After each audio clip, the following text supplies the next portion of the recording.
winningest coach over the last 3 years behind the Bulls, Phil Jackson. You know, the reason why Will Perdue's time was cut because Scott Williams has been playing so great. I mean, he's been playing outstanding basketball in all the series even before this one. Scott Williams emerged last season in the playoffs. You certainly got a taste of it in the series against the Lakers. Livingston able to go glass. The reason we lost that series was because of the Chicago bench. They outplayed and dominated our bench. Both Livingston and Williams came on in the championship series against the Lakers. Here's Livingston from Armstrong. The Bulls lead 121-82.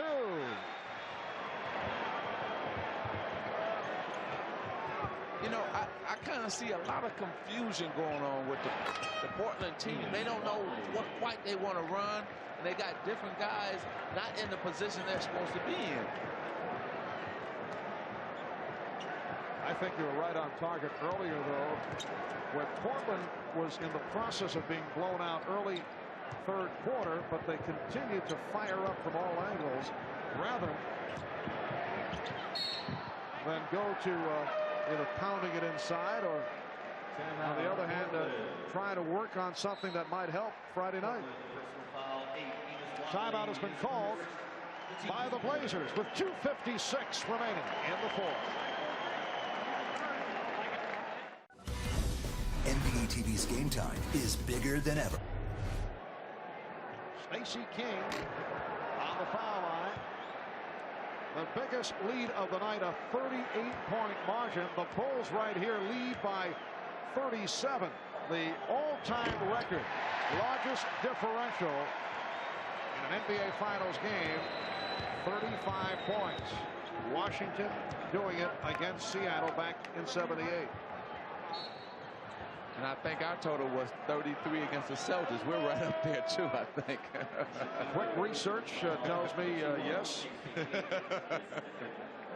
But let's remind the fans that we lost that game by 33. We ended up winning the series. So this series is way from being over. One game is only one game. And that's what the Portland Trailblazers have to keep in mind. Exactly why you have a 7-game series. So if you run into something like this, you forget it, you put it behind, you learn from it, you make your adjustments, then you show up on a new night with a different energy level, perhaps new concentration, and a few wrinkles here or there.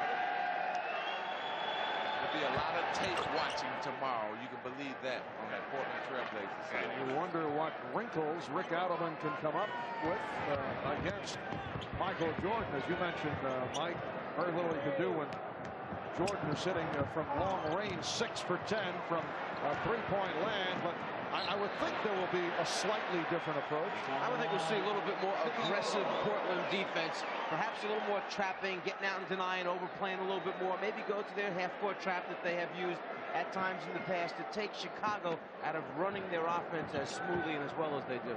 And a lot more passes on offense instead of one pass or no passes and shot attempt by the Portland Trailblazers. You'll probably see them slow the game down a little bit more. How many times do you hear coaches say, are we running our one-pass offense tonight? So the ball goes back to Chicago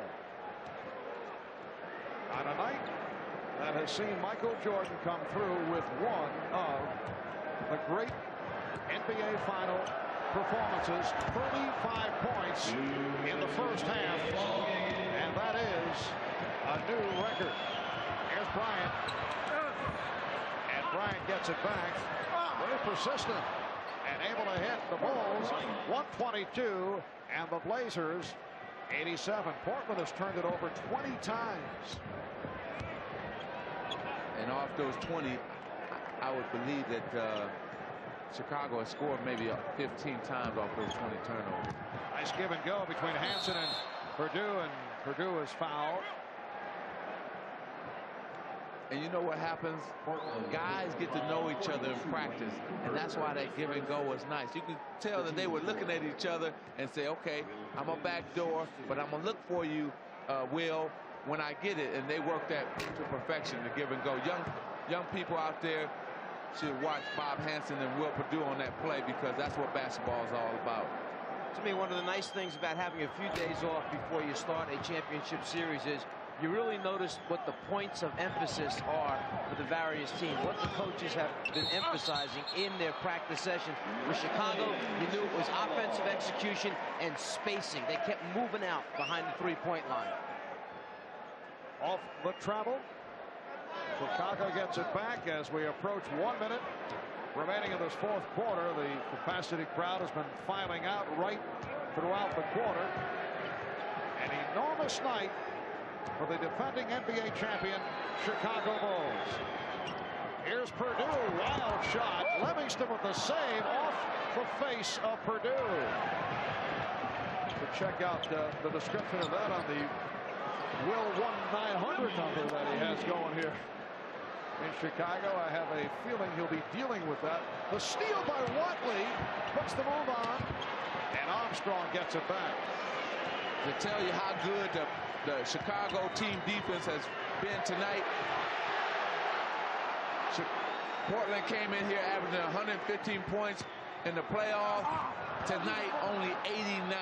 That's how good the Chicago defense have been tonight. And Pack was stopped by King. It'll be Chicago possession. Show you a veteran, smart player. That time, Hansen had a wide-open three-point shot. The crowd yelling for him to shoot it. He knows he doesn't want to rub any dirt in their face. They got to play the rest of the games. He just backed it out, swung the ball. Standing ovation for the Bulls, who are just running the clock down with that 122-89 lead. Shot clock down to 1. Livingston from 3. And that will do it. The only consolation, it's a 33-point differential, which is 2 points shy of the largest margin of victory in an NBA Finals game. The Bulls take game 1, led by